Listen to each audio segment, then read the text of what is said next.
ভাই আপনার ওয়ালপেপারটা দেখি তো একটু। কেন একটু দেখান না ভাইয়া, ওয়ালপেপার দেখাইতে হবে প্লিজ কেন? ভাইয়া একটু দেখান। না না ওয়ালপেপার ভাইয়া। দেখাইতে টাকা লাগবে বলো। আচ্ছা ঠিক আছে, টাকা দিব, একটু দেখান ভাইয়া। দেখান কি আছে এরকম। দেখাই দিব। বৃষ্টি, হ্যাঁ কি থাকতে পারে ওয়ালপেপারে? কে জানে, ভাই একটু দেখান না কার প্লিজ। ছবি থাকতে পারে বৃষ্টি ওয়ালপেপারে? হ্যাঁ? বলো। বলো। হ্যাঁ, জানি না। জেরিন যারা? তোমার হ্যাঁ? ছবি নাকি জেরিন যারা? আচ্ছা আজকে প্রমাণ হয়ে যাবে। রনি ভাইয়া দেখি তো, বৃষ্টি বলছে জেরিন যারা, আমরা দেখতে চাই। ভাইয়া প্লিজ কিছু না মনে করলে।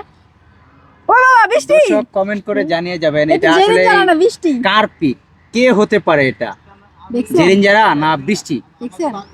এই ভাইয়া সেই এই রনি, যে- এই যে এই পাশে রয়েছে বৃষ্টি, বৃষ্টিকে নিয়ে কিন্তু ওয়ালপেপার দেওয়া হয়েছে। তো বৃষ্টি, তুমি কি খুশি হয়েছো এত সুন্দর একটা ওয়ালপেপার দেওয়ার জন্য? কতটা ভালোবাসলে মানুষ নিজের ফোনে ওয়ালপেপার দিতে পারে, দেখছেন? হ্যাঁ? তা কল্পনার বাইরে তোমাকে রনি এতটা ভালোবাসে, বুঝতে পেরেছো? তারপর তোমার মন খারাপ? হাসো হাসো বলছি। ভাইয়া দশ- নাটক। দশ- ভাই আসে এমনি। বৃষ্টি কেমনে আছে, কেমনে কেমনে আছে? এই বৃষ্টি, এই এই দেখো রনি কি কয়, তুমি কেমনে আছো? কইরা খাক বেঙ্গায়া। কইরা খায়, কইরা খাই তো।